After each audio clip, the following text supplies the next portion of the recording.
Hey everybody, I got a really interesting video for you. My friend Matt Reed asked me to narrate this detective search with him and his dog Nero. It was their first Q in detective, so a very exciting search. Specifically, he wanted me to look for any feedback that I had regarding when his dog was finished searching. Um, As you can know, a detective search has between 5 and 10 hides, so you don't really know how many there are unless you have a search with 10 hides. So obviously you don't have a little cool map like this when you go into a detective search, but you can see the search is broken into kind of an outdoor area and then two rooms. So when I'm looking at a search like this, my strategy is to break it into separate sections and then clear each section separately. You can see right here Nero kind of blows through this first area. I would definitely recommend coming back and searching that later. Here you can see Nero is smelling dog pee on the side of that stair. If you don't know what your dog looks like when they're in dog pee, it's a really key skill to have. Compare that to right about here where he starts to get an odor. So nose high, he starts to speed up, right? And then you can see he's starting to source here and alerts. So much different than that dog pee look. Matt was not fooled by that at all. Looking at, so you can see that took Nero, not long, like 50 seconds to get that first hide. That's what we're looking for. That's perfect. I'm looking at the conditions here. I think this was a really rainy day, and you can see, I think, that the wind is not that much, not that much of a deal here. Look at the way Nero's working. So you can see his head's up, he's fast, right? He works in the search area. He constantly tries to push outside of the search area. He's pulling Matt along, right? Matt doesn't have to do a lot of direction. It's good to know what your dog looks like in a search area where there is odor, right? He's a very directed dog, very enthusiastic. Look, he wants to go search all the way over there.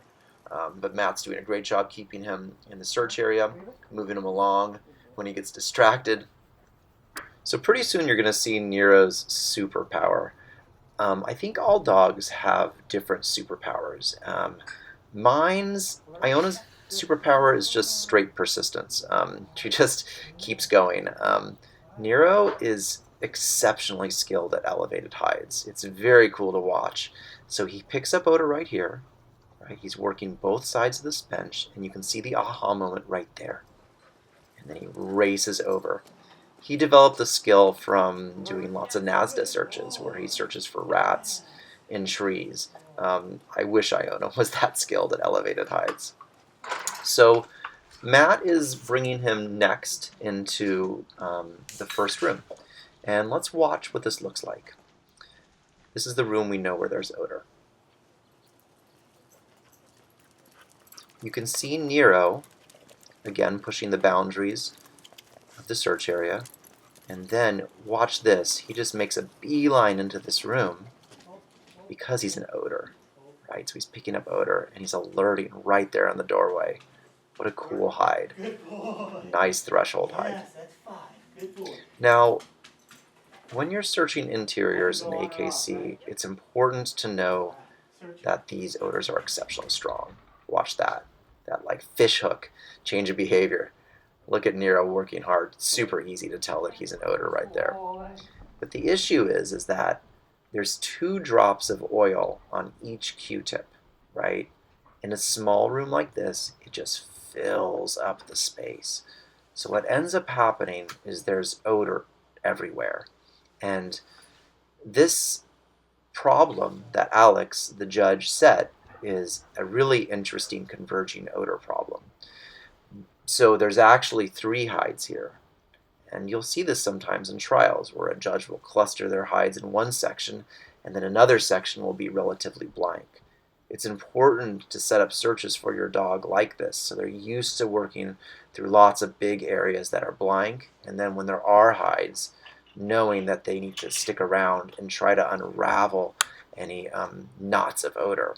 And Nero's doing a great job working this area, right? You can see he's independently working off leash, showing great focus, starting to get frustrated. There's a shake off, and there's a look back at Matt, right? So he caught odor again right here. right? So he just found that third hide. Really awesome. So it's important to know what your dog looks like when they're looking back at you because they're frustrated, or when they're looking back at you because their look back is an alert, right? Matt did a great job reading him there. Takes him back on leash to go outside. And let's take a look at what this other room looks like. We know this room is blank, so we know there's no odor in this room. Look at how Nero enters this room.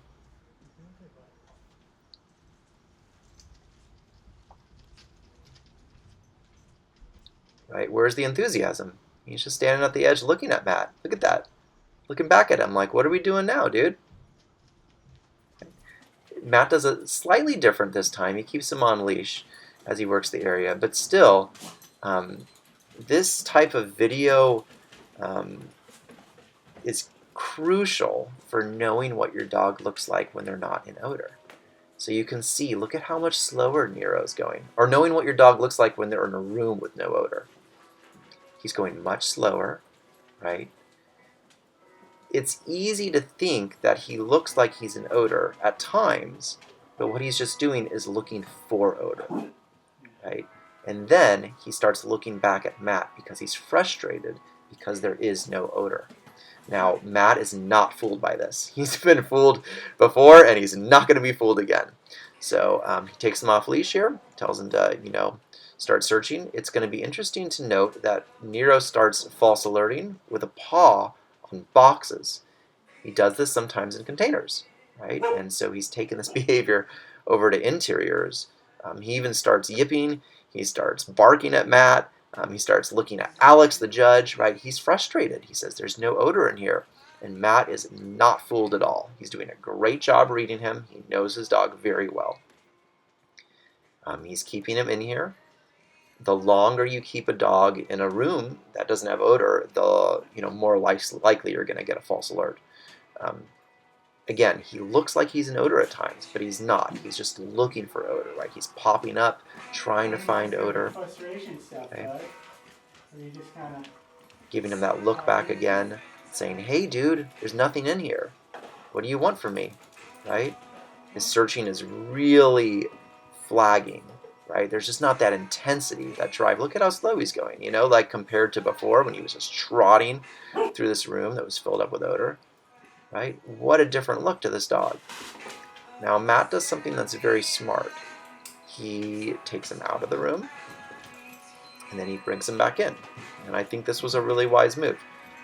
When you're doing a detective search, sometimes you want to be sure, right? You spend a lot of time training, a long time waiting for the trial, right? You want your dog to cue. So I think taking him out of this room and taking him back in was a fine move to see, is there odor in there or not.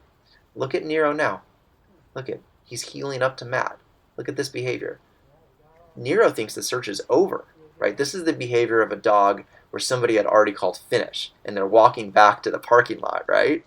So as far as Nero's concerned, the search is over, right? So Matt just isn't convinced yet. Now, one thing I would have liked them to do was go back to that start line. I like to cover every area twice in a search. I find if I do more than twice, I overwork. Less than twice, I'm scared of leaving a hide behind. So that to me is like the magic amount. What I strive for is to hit every area twice, hopefully from 2 different directions. So Matt brings Nero back in here.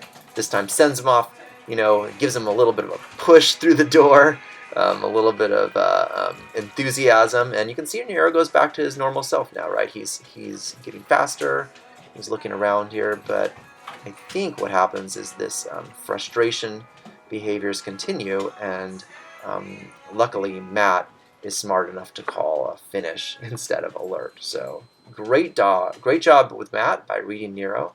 A beautiful search. It did take them a long time to clear these rooms, but in the end, he made the right call. So I think there's definitely something to learn from the search for everybody. That moment is priceless right there. So thank you for sharing with us, Matt. I really enjoyed narrating this one.